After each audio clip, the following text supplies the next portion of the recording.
Good evening. Welcome to the 71st of the Perkins Lectures series. It is a joy to welcome each of you to First United Methodist Church of Wichita Falls. We are so pleased to see each of you here today to hear the second in this four-part series.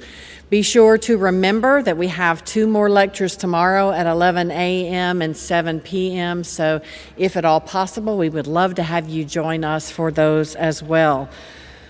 Reverend Griffiths brought us a wonderful thought-provoking message this morning, and I am looking forward to the lecture today and the lectures tomorrow. Thank you again for joining us.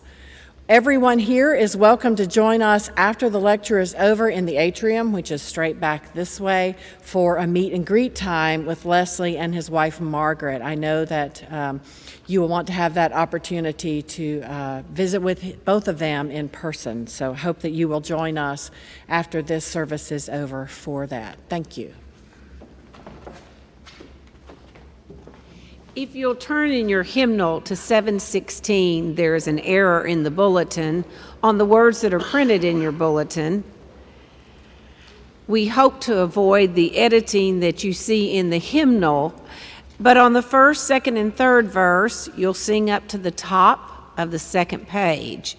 And then on the fourth verse, when you get to the bottom of the first page, you'll go over to the second line where it says 4. And sing, "We soon shall hear the archangel's voice," till the end. If you'll stand and sing 716.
You may be seated.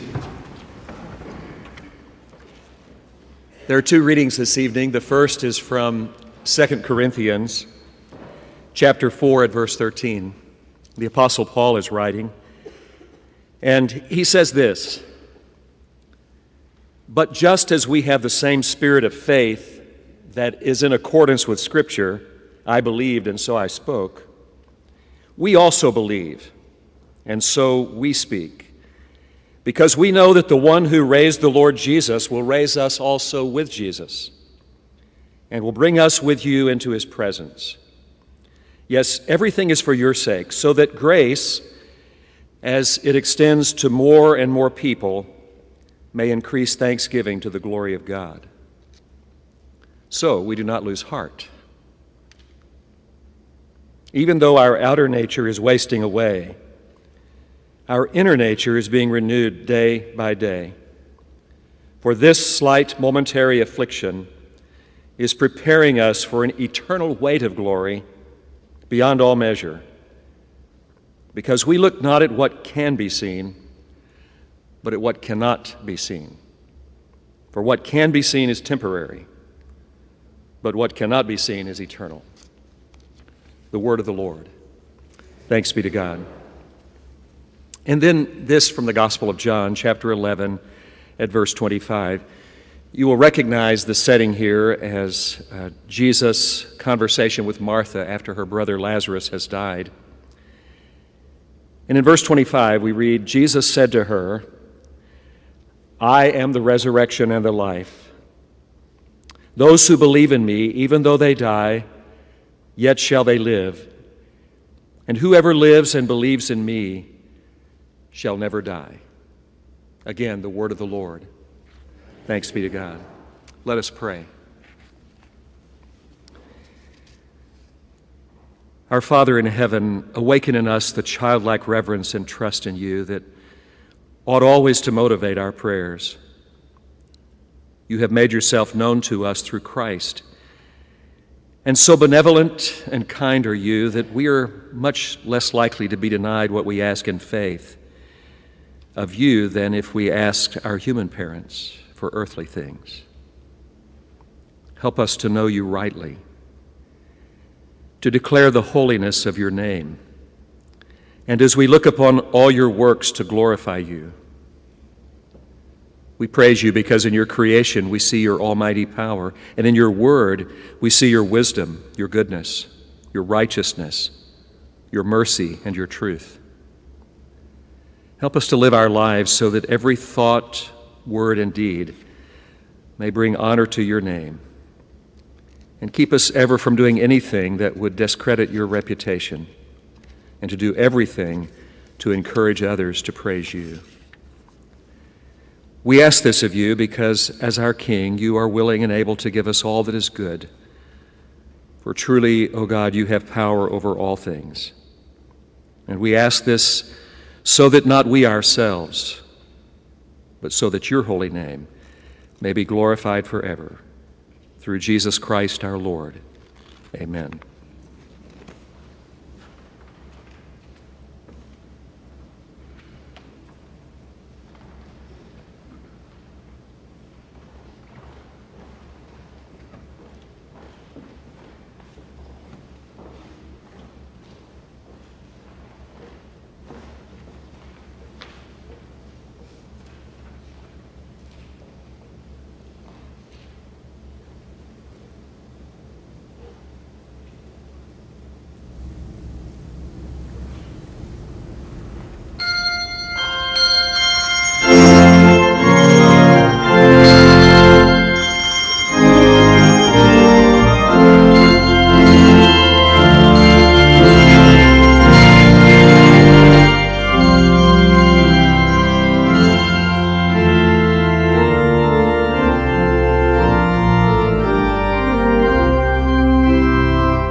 It's a pleasure to introduce the 2016 Perkins Lecturer this evening, the Reverend, the Lord, Leslie Griffiths. He is a distinguished Methodist minister, as well as a member of the House of Lords in the British Parliament. Leslie Griffiths was born in South Wales, studied for his BA degree at University College, Cardiff, received a Master of Arts in Theology at Fitzwilliam College, Cambridge, and completed a PhD at the University of London. Dr. Griffiths became a local preacher in the British Methodist Church in 1963 and was ordained in Haiti, where he spent most of the 1970s working in congregations, community development, and education. Upon returning to Great Britain, he served in circuit ministries around London, and in 1994-95, he was the president of the Methodist Conference, the spiritual and administrative leader of the Methodist Church in Britain. For the past 20 years, he has served as the superintendent of Wesley's Chapel in London, which is the mother church of World Methodism. Leslie Griffiths has served his church and community in a variety of leadership roles, has been a regular broadcaster with the BBC, and a regular columnist for the Methodist Recorder, and he has published 7 books. He is married to Margaret, and they have 3 children and 2 grandchildren.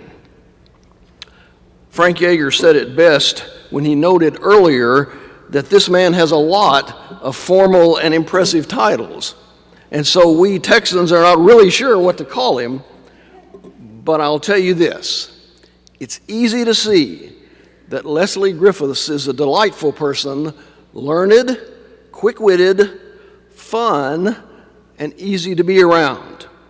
Lord Griffiths, Leslie, welcome again to Wichita Falls. We hear you gladly.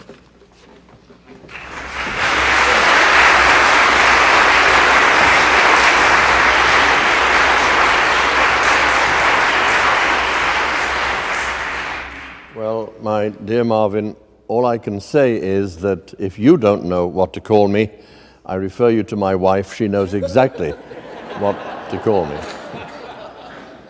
Could I just thank those who provided the music here and here? Just splendid. I wouldn't mind putting in our suitcases and taking you back to London with us, and we'd quite enjoy that when you were there. And what a pleasure to be in the presence of somebody who's been 27 years at the Presbyterian Church. I think that was foreordained. I don't know.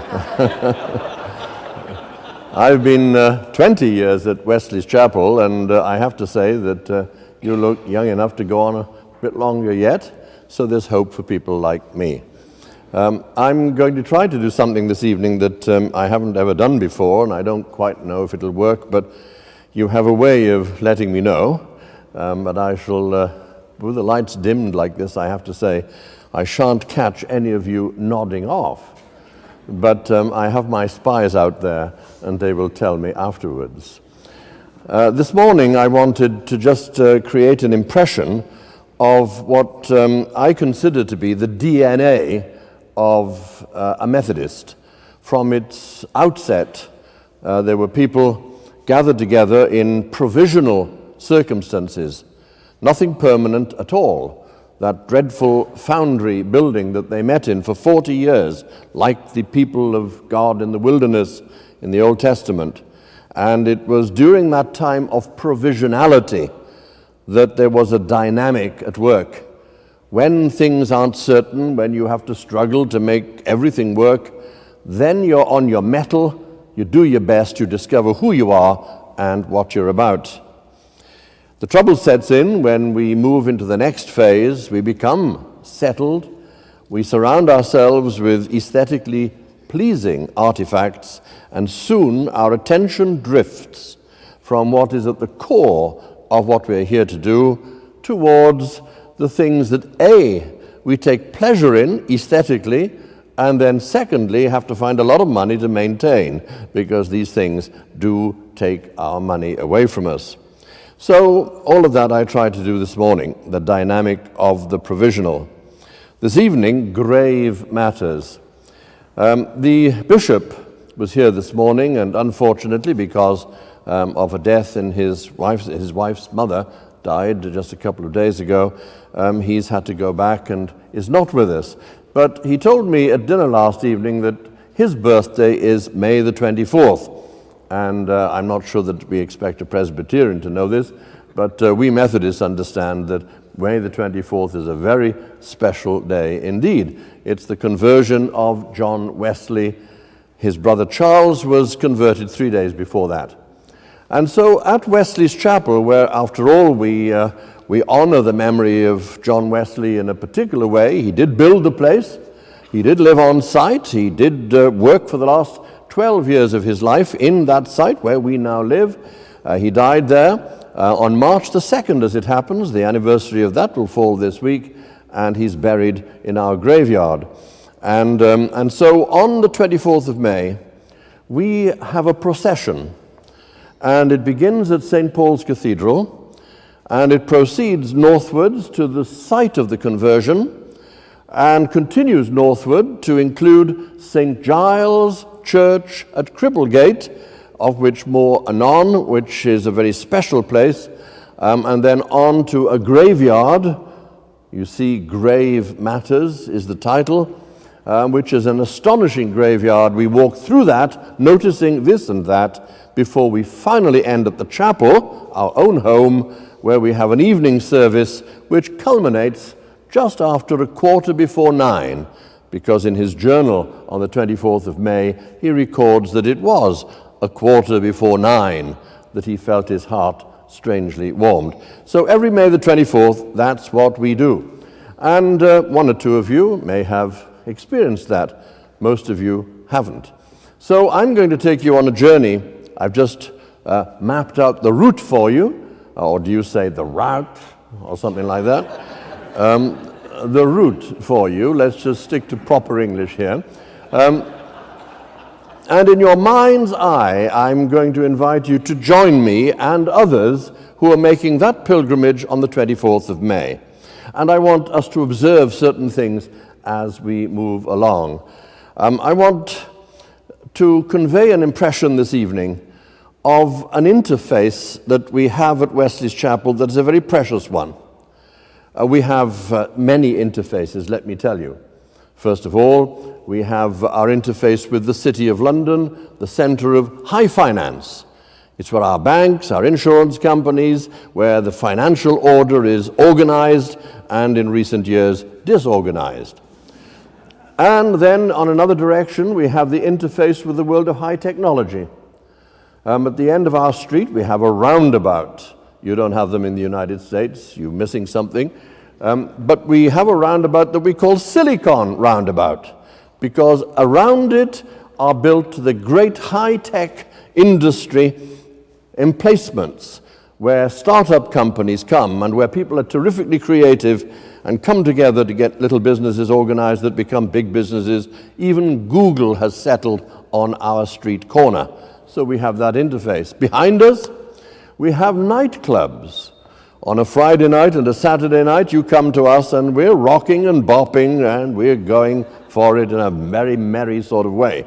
It really is lively. Don't try to come by public transport, come by taxi if you're coming on a Friday or a Saturday, because you'll be full of people going off to late eateries, queuing up to go into nightclubs and all the rest of it. I can see that all of you are up for that kind of an experience. So we have this interface with popular culture. But the interface I want to talk about this evening is the interface that is between the church militant on earth and the church triumphant in heaven. We'll unpack that as we go along. But I want you to gather with me in St. Paul's Cathedral, where we start. On the day of his conversion, John Wesley records in his journal that that's where he started, at evensong in St. Paul's Cathedral. St. Paul's Cathedral is our national church.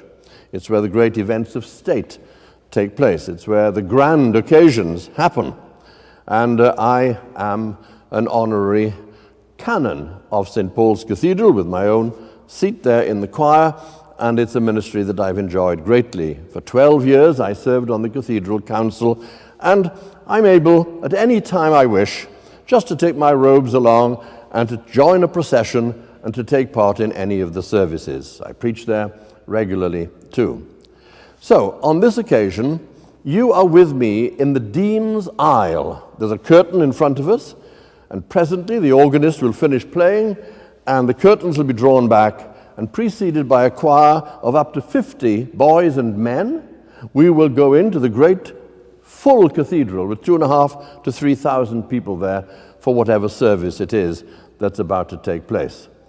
At the moment, the curtains are shut, and we are in the Dean's Aisle. I love the Church of England when it is at its pompous best. They organize a procession as nobody else organizes a procession. I mean, we processed in a sort of way this morning, but we gathered at the back. We could have had a hand of cards. We could have had a chat with everybody and then just ambled in. But they don't do it like that in the Church of England.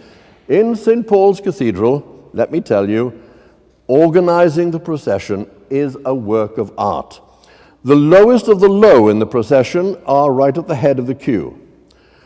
The highest of the high, the lofty and the grandees, they are at the back. The bishop with his chaplain is back there somewhere.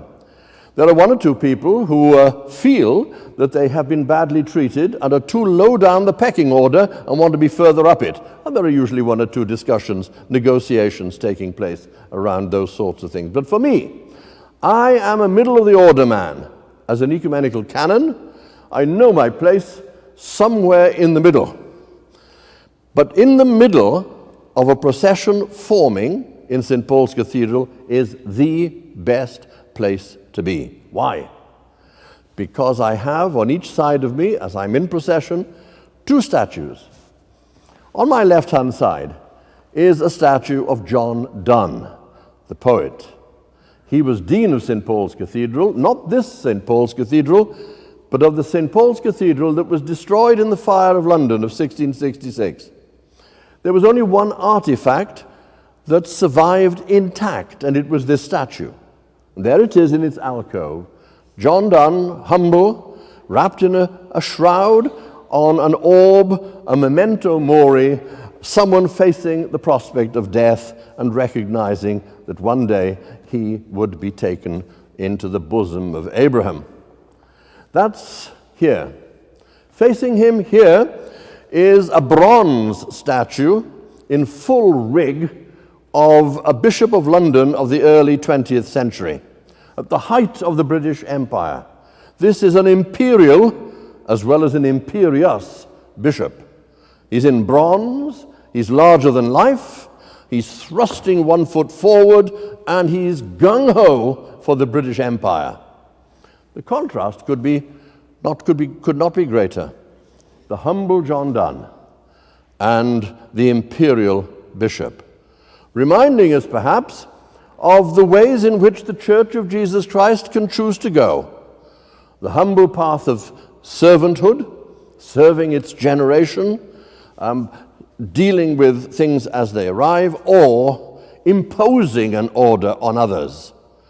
In the name of Christ, doing the Constantinian thing of really being part of an empire, part of a military force, the spiritual dimension of a political order. So I think those nice thoughts with all my Anglican friends around me. And then I think of that occasion not so long ago, when in the crypt of St. Paul's Cathedral, we were launching a book by the then Dean. It was a book about John Donne. And we stood there, a lot of us in the crypt, whilst up in front of us on a little platform, people read some of the poetry of John Donne. Now, I don't know how aware you are of the poetry of John Donne, but let me tell you, he was a genius, but he wrote two distinctly brilliant sets of poems, not for publication, for private consumption amongst his friends. One is a set of poems about love, carnal love.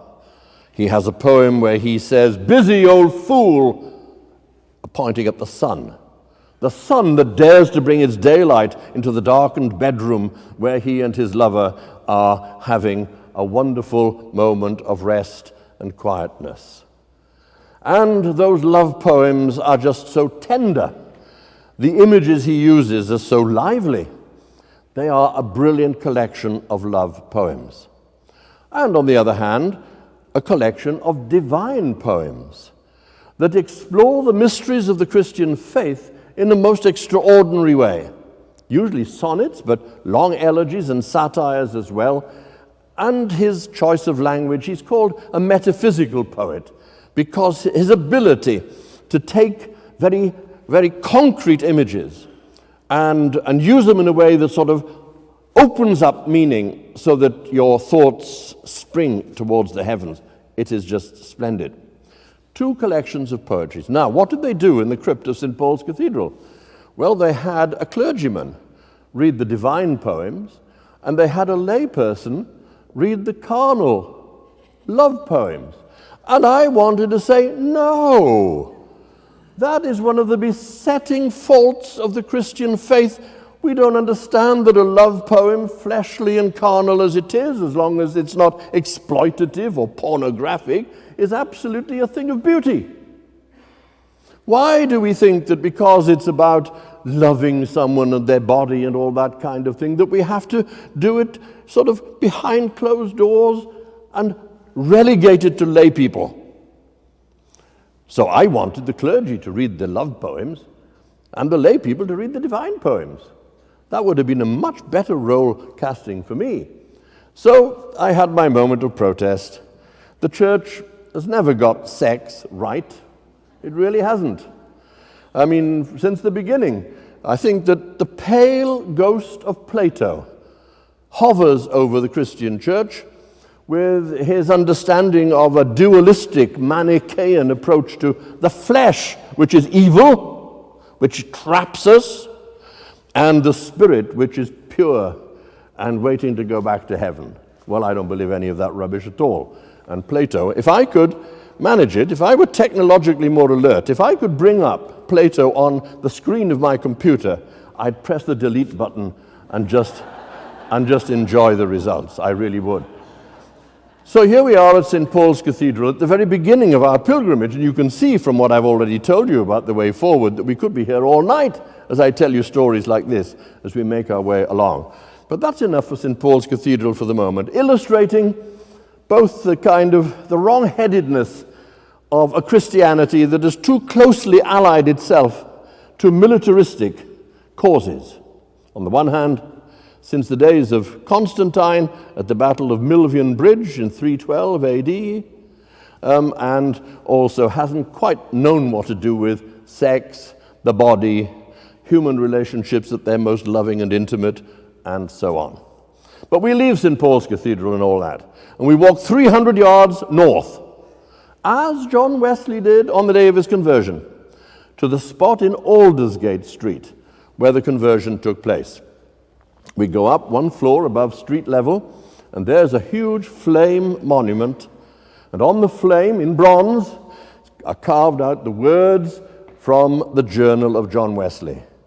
How, at about 9:15, he went to Aldersgate Street, where one was reading from an epistle, from the preface to the Epistle to the Romans, Luther's preface to the Epistle to the Romans. And he understood all that God can do for someone in Christ. I felt my heart strangely warmed. I felt I saw what God was offering me by way of salvation, that he had forgiven my sins, even mine, and that I was a child of God forever. So he recorded it roughly in those words.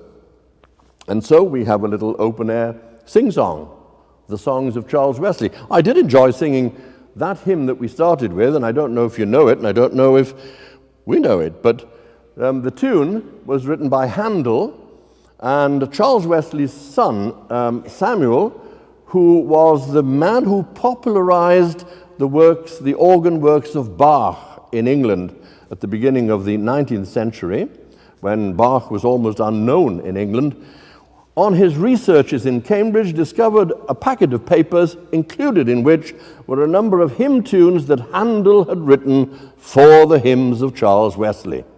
And that was one of them. So, that was by the by. Here we are at the Flame Monument, singing a song or two from Charles Wesley, having an open-air thing as the people going in and out of the museum come and join us or look askance at us or whatever they choose to do, and then off on that highway through what's called the Barbican. It's a huge housing estate built after the Second World War in what were then bomb craters. The whole area was bombed out. The first major piece of public building since the Second World War. And we walk around and we see the parish church of St. Giles, Cripplegate. My goodness me, what a place that is. It was destroyed in the fire of London in 1666, rebuilt. It was destroyed in the Second World War, rebuilt. I remember the very first time I went to preach there. Wesley's Chapel and our parish church are in a covenanted relationship. We stand at each other's altars, we exchange each other's ministries, we give each other help in times of holidays or sickness or whatever. It's a great relationship. I remember preaching there the first time. I was without notes, as I am now. I stood in front of a smallish congregation, 20 or 30 people, for the morning service, the morning Eucharist. And just to be sure I'd got my thinking right, I just looked down in order to shake my head and get them all sorted out in there. And what did I see at my feet? A plaque on the floor that said, "Here lie the last remains of John Milton." John Milton. Well, my sermon was gone, no longer there. I heard myself reciting a whole string of stuff that I thought I'd forgotten, of man's first disobedience and the fruit of that forbidden tree, whose mortal taste brought death into the world, and all our woe and loss of Eden, till one greater man restore us. Sing, heavenly muse. Thou from the first wast present, and dove-like sat, brooding o'er the vast abyss, and madest it pregnant. What in me is dark, illumine.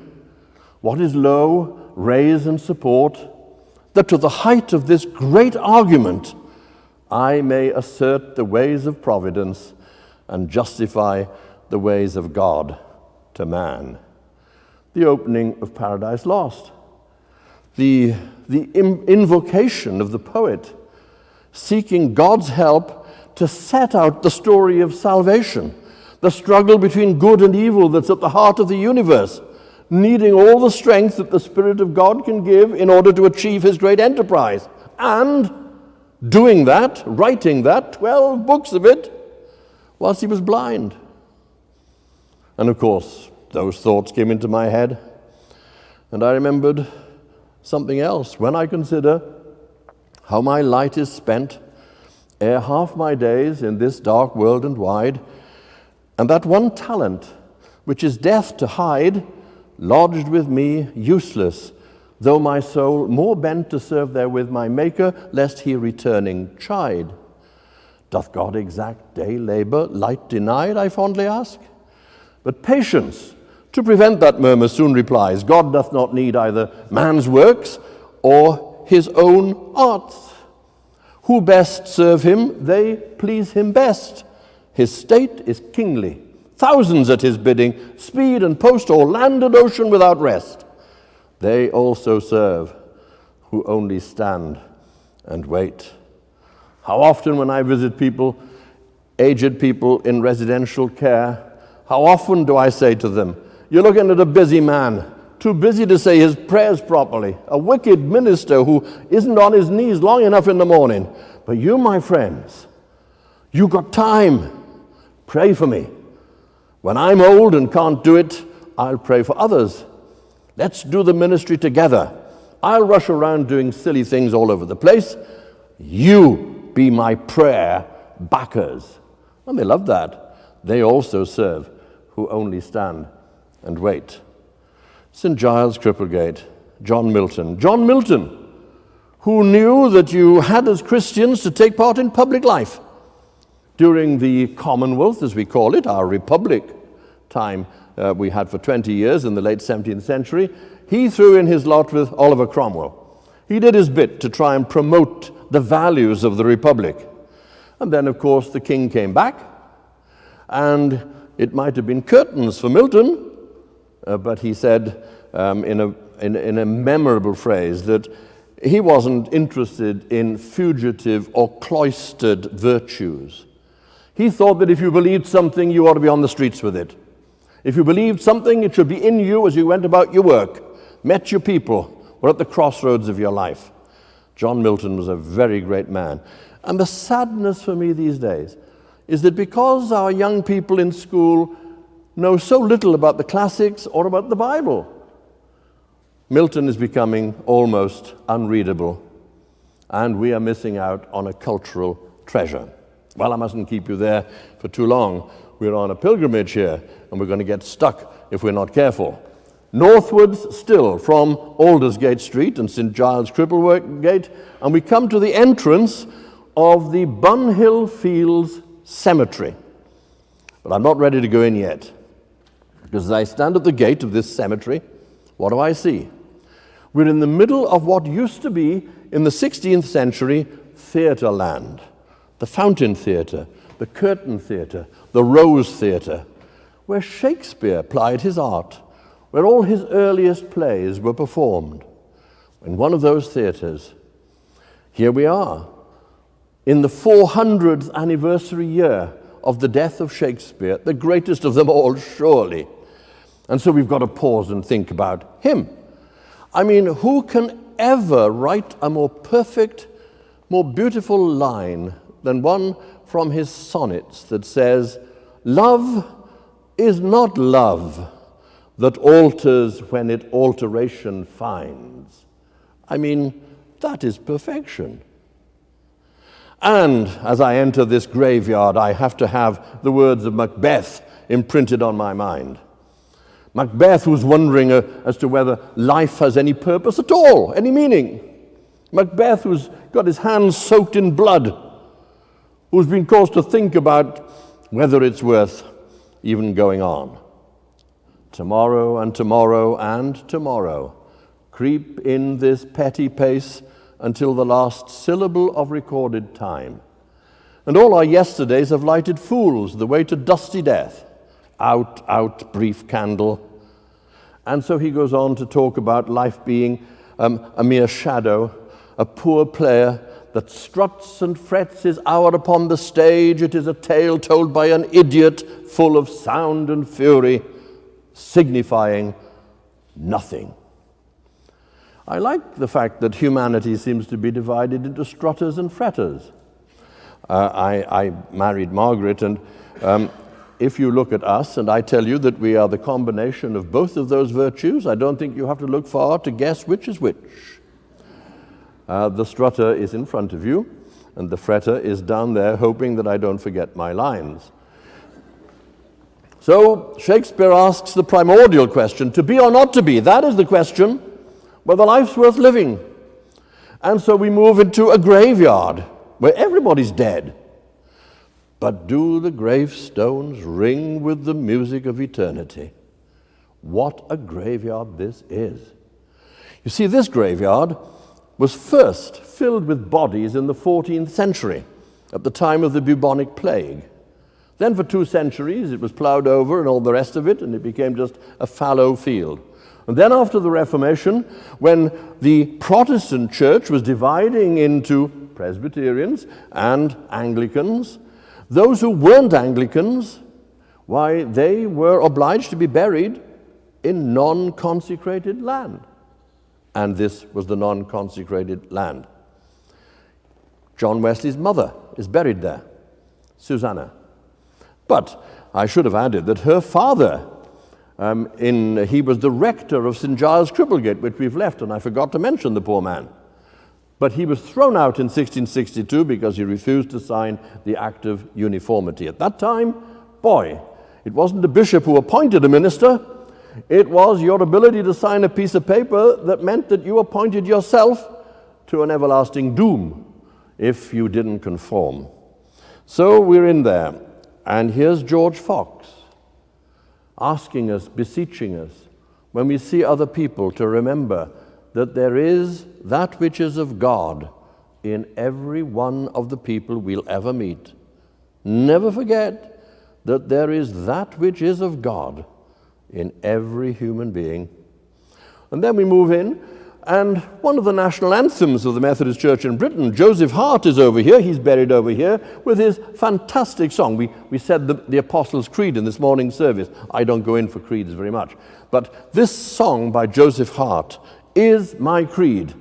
This is the God we adore, our faithful, unchangeable friend, whose love is as great as his power, and neither knows measure nor end. 'Tis Jesus, the first and the last, whose spirit shall guide us safe home. We'll thank him for all that is past, and trust him for all that's to come. Can't say it better than that.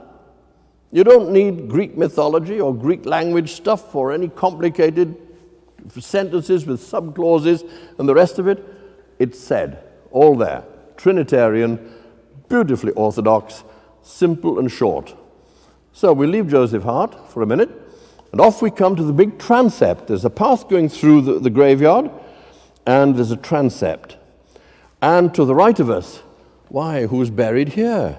Just a stone's throw from Susanna Wesley. It's John Bunyan. John Bunyan, the Bedford tinker.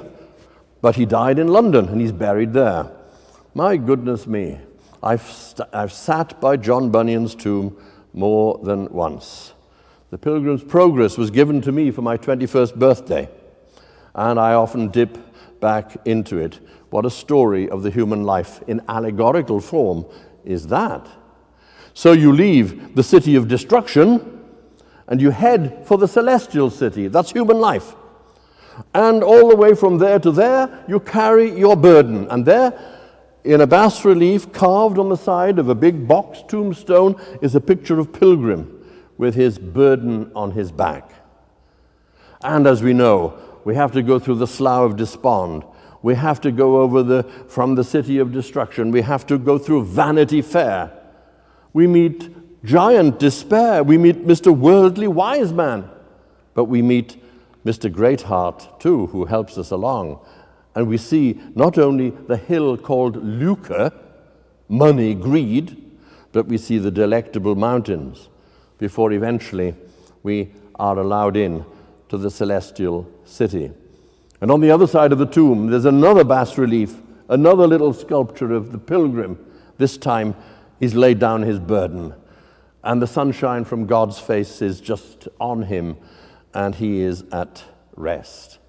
John Bunyan, Pilgrim's Progress, who would true valor see? Let him come hither. One here will constant be, come wind, come weather. There's no discouragement shall make him once relent his first avowed intent to be a pilgrim. Our life is a pilgrimage. This visual reminder, these stones are giving me the music of the spheres. I just feel as if they're not dead at all. This is a perpetual stirring of the memory, stimulation of one's innermost being, a refocusing of oneself on the important things of life. But if that's on the right-hand side, what's this on the left? William Blake. They're all in there. They're all in there. William Blake, the great, rather strange poet, but who reminded us of how important it is to use our eyes to see. I don't mean to see just in an optic sense, to see and really see, to sense and really sense, to look and find in what's there to be seen, meaning, depth, dimension, beauty. Didn't he write in Auguries of Innocence to see a world in a grain of sand, or heaven in a wild flower, to hold infinity in the palm of your hand, or sense eternity in an hour? Wonderful, wonderful. As I come away with all those thoughts in my head, I'm now turning towards the chapel because I'm nearly there. I turn the corner to go across the graveyard, and there is the chapel in front of me. And of course, then comes William Blake's great poem called The Garden of Love. This is a warning sign for Christians everywhere, let me tell you. The Garden of Love. I went to the Garden of Love and saw what I never had seen.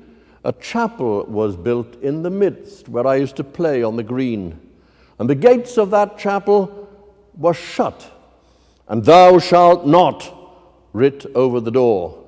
So I turned to the Garden of Love that so many sweet flowers bore.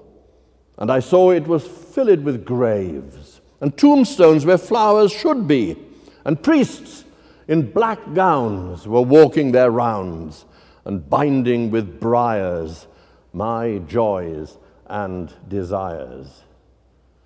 Thou shalt not. Oh, that takes me back to my childhood. I grew up in a Welsh village that was 2 generations after the great revival of the beginning of the 20th century. But it had all gone flat, all gone dead, all ossified and petrified. I don't know, it's a reverse miracle. I've been to Cana in Galilee, you know, where Jesus turned water into wine. They sell wine to tourists. I've drunk it, it's horrible. If I had if I had the gift of performing miracles, I would change that wine back into water straight away. Now, here we are with this whole business of post-revival Christianity, where the Spirit goes out of it and it flattens out. And all I can say is that there's a reverse miracle happened there too. That what was given us as grace, the overflowing of God's generosity and bounty, has been turned back into law, so that you have a moralizing Christian presence, a finger-wagging Christian presence, a Christian teaching that tells you everything that's bad in life and accuses you of your wickedness if you put a foot wrong here or a foot wrong there. And where on earth our message, which is good news, has gone? I haven't got a clue. I grew up in the midst of all that. Chapels that were full of people like that. My mother couldn't stand it. We didn't go to church. We hated it. We hated the thought of it. My mother, a single woman, she raised 2 boys in a single room. She was love personified. She was the most wonderful, wonderful person.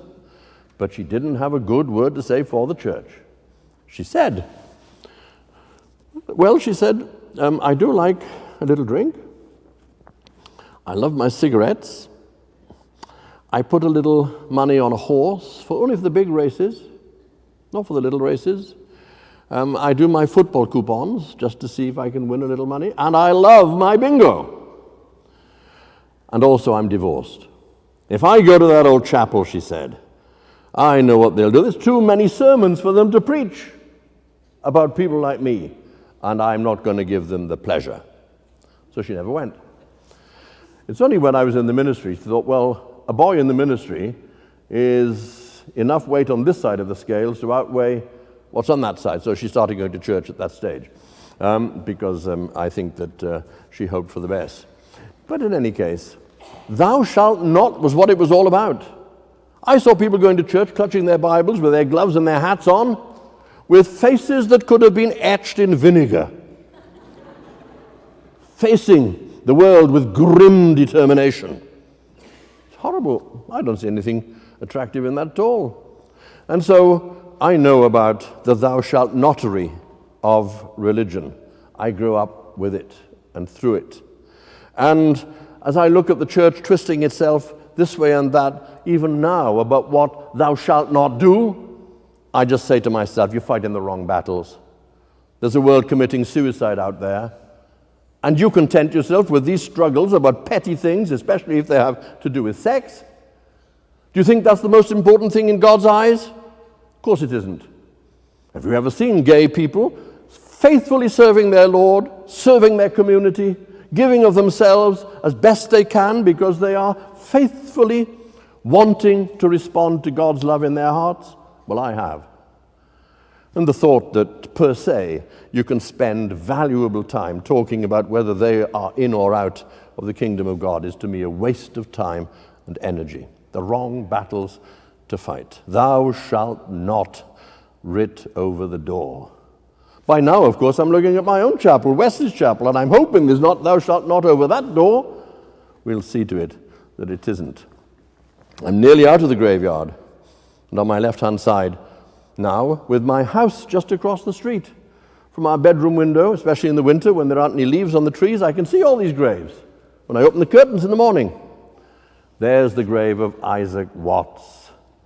When I survey the wondrous cross on which the Prince of Glory died, my richest gain I count but loss, and pour contempt on all my pride. Were the whole realm of nature mine, that were an offering far too small. Love so amazing, so divine, demands my soul, my life, my all. And I'm across the street and into the chapel. Into the chapel. 2/3 of an acre is what we've got, and the chapel's built right on the middle of it. Houses on both sides. 5,452 people lie buried in that tiny plot of land. I grew up in a village that had 5,000 people in it. I'm now living in a village with 5,000 people in it. They're all dead. John Wesley had this brilliant idea.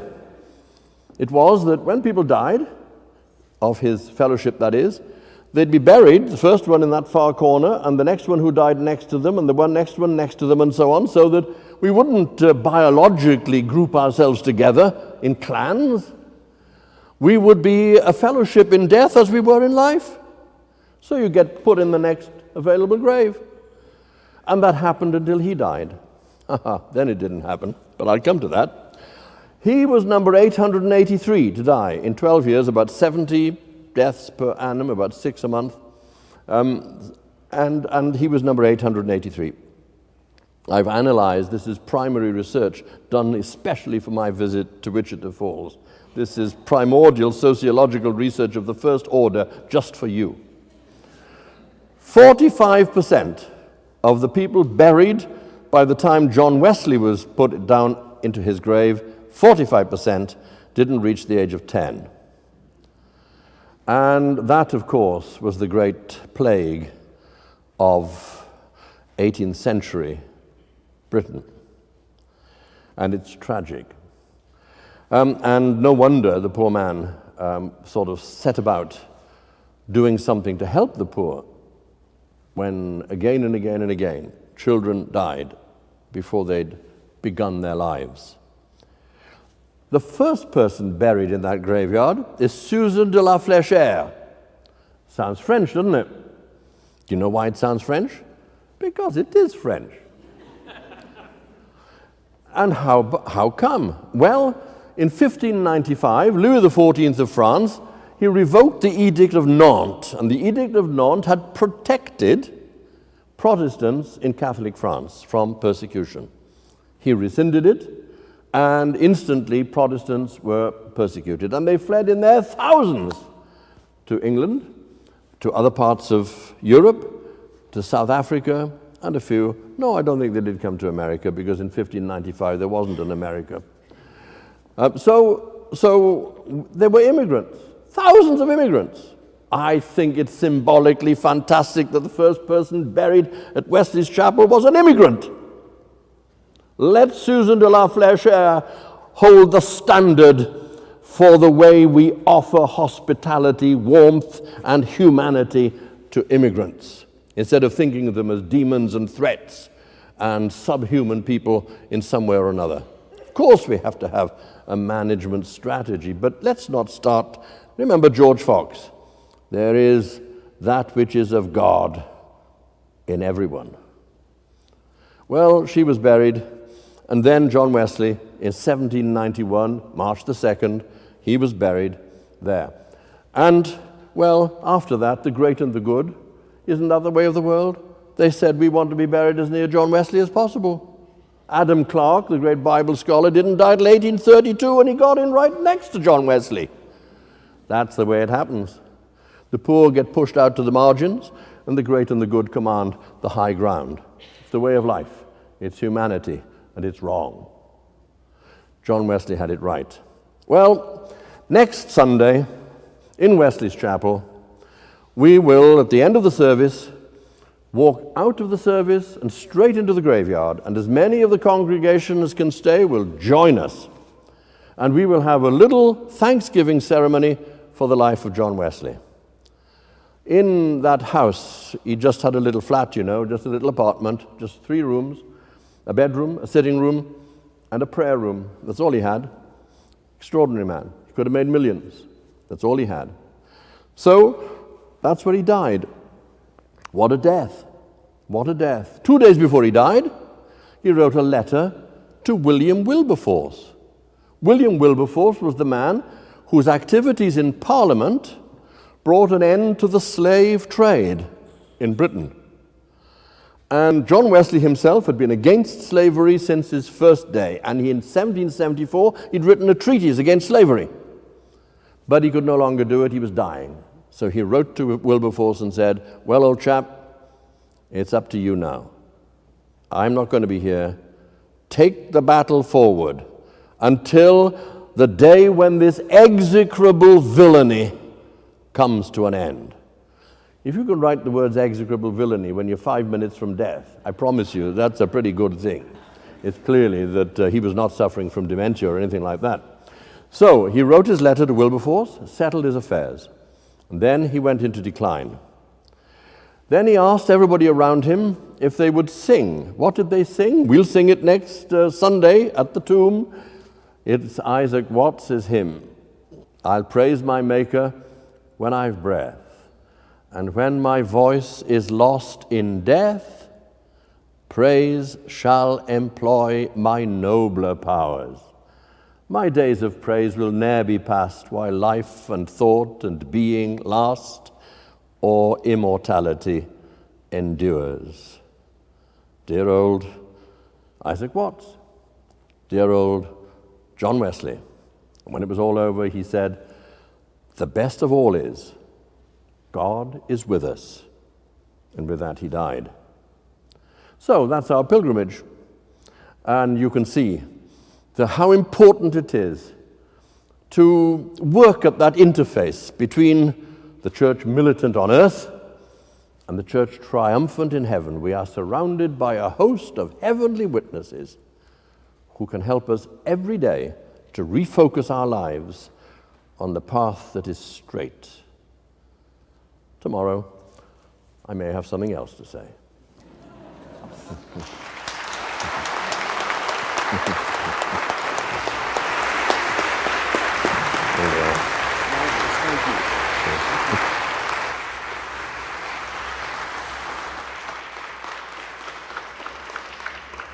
If you will stand and join us in hymn number 554, or you may read the words from the bulletin.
want to remind you once again that you are all welcome to join us in the atrium and visit for a little while with Leslie and Margaret. We'll just go straight out this door and we'll guide you on the way. So Marvin, if you would take Leslie out that way, that will make them all go to the atrium rather than coming up here.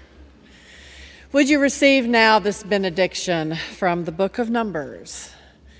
May the Lord bless you and keep you. May the Lord make his face to shine upon you and be gracious unto you. May the Lord lift up his countenance upon you and give you peace. Amen. Amen.